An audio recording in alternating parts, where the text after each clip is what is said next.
আমাদের বাড়ির মা সরস্বতী। তোমরাও দেখো কেমন লাগছে মূর্তিটা। এইবারে এই সরস্বতী ঠাকুরটা আমি পছন্দ করে কিনেছি।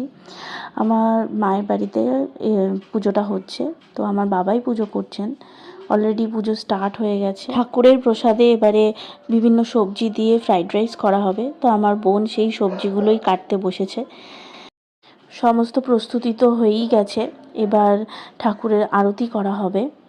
চলো তোমাদের সাথেও সেটা শেয়ার করছি।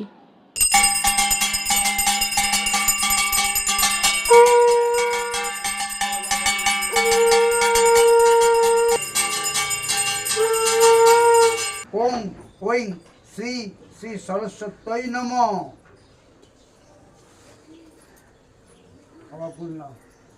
সবার অঞ্জলি দেওয়া হয়ে গেছে।